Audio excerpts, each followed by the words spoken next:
11 p.m., Attorney Rotsiv Comigat enters. At 7:19 p.m., Congressman Dan Fernandez enters.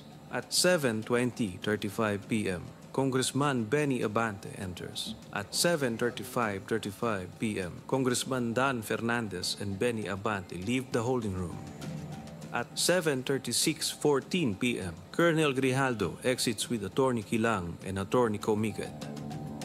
At 7:36:25 p.m., Colonel Grijaldo, all smiles, is seen conversing with Jimmy Fortaleza. I wish to... Thank you, Comsec. Yun pong kay Honorable Abante naman, paragraph 14 of the affidavit. Kong Abante asked me how many years do I still have with the PNP. I answered, I still have 4 years before retirement. Then he made the remark, pwede ka pang maging general. I humbly responded to him, masaya na ako sa ranggo ko, sir. Pagkatapos nito, uuwi na lang ako at magtatanim na lang ako ng kamote sa amin. Mr. Chair, I cannot recall, no? Pero kung yan man, nasabi ko, ako ba'y meron ba akong karapatan na i-promote siya? Sapagkat sinabi niya ron, gusto ko siyang ipapromote. Anong karapatan ko para i-promote siya? Para lang siya magsabi ng gusto kong sabihin niya. Masyado namang akusasyon yan na kahit kailan, hindi ko ginawa kahit kanino.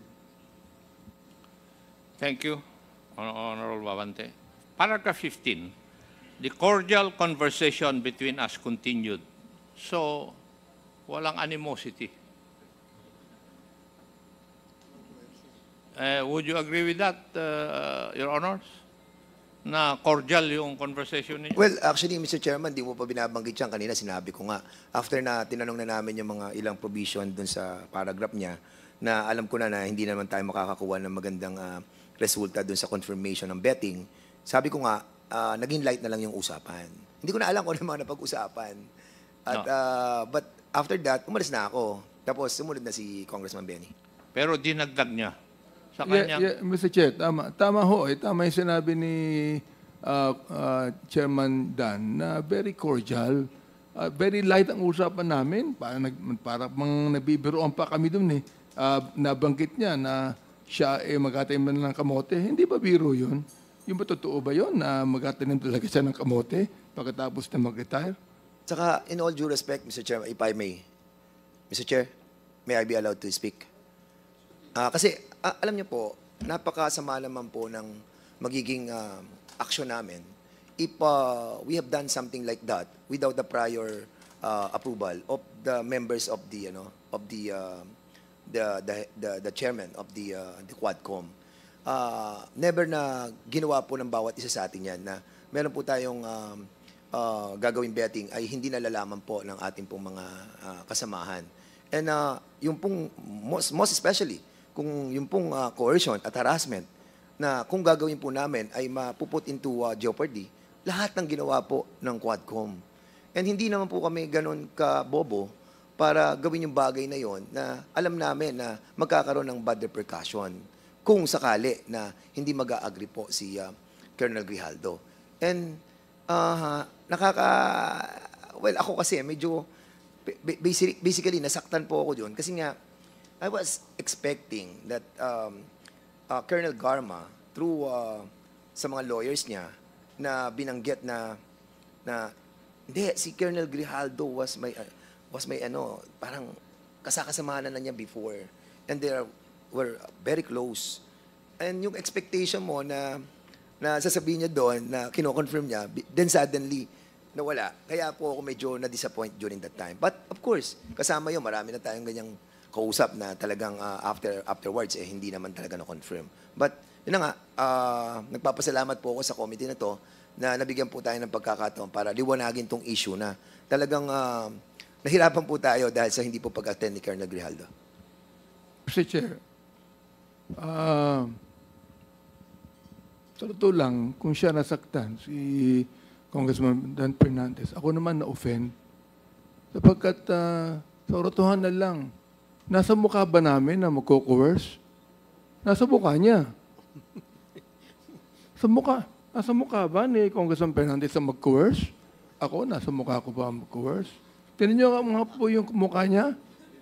O, compare po sa mukha namin. And the next statement is that I felt that they wanted to convince me to do what they wanted me to do. So it was the feeling of Colonel Grijaldo na kinukumbinsi niyo siya na gawin yung gusto niyong ipagawa. That was his feeling. The intention may not be that. Hindi po ba tama, Colonel Grijaldo? I-invoke mo na naman yung right mo.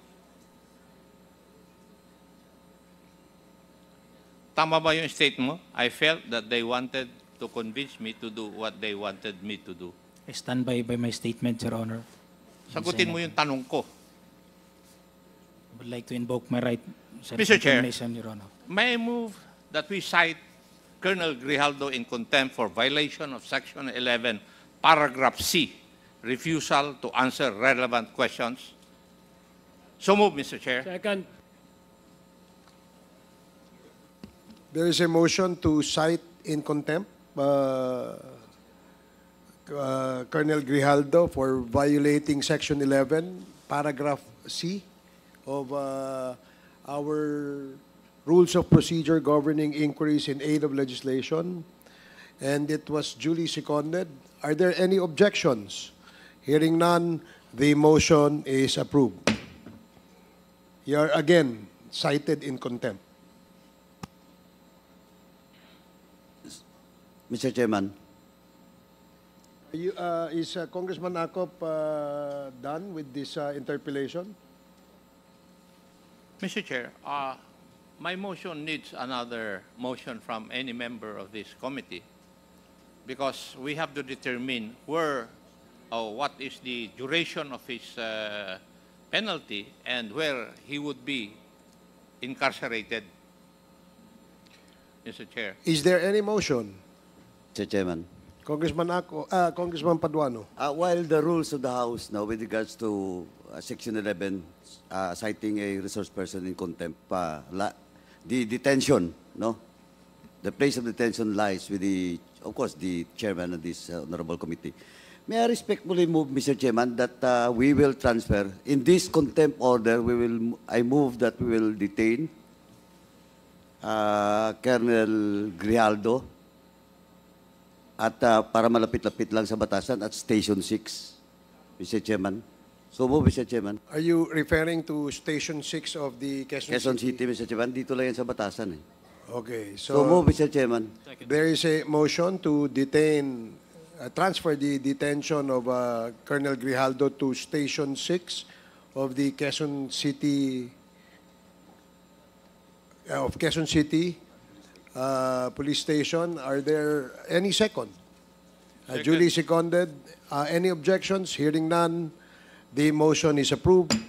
COMSEC, please coordinate with our Sergeant at Arms and inform the said office that Colonel Grijaldo will be transferred to Station 6 of Quezon City and serve his detention in that facility. Mr. Chair, Congressman Acop. since I cannot get intelligent answers from our resource person, may I just make a manifestation? The reason why I asked Attorney Conti about the canons of legal ethics that we have in our possession a joint statement from the law office of Attorney Emerito B. Kilang from the Kumigad law offices. And in this joint statement of the two lawyers, they debunk all the claims of Colonel Grijaldo. And lawyers are supposed to observe the canons of legal ethics, as I have stated in my interpellation of Attorney Conti. And that is the reason why I asked Attorney Conti about the canons of legal ethics.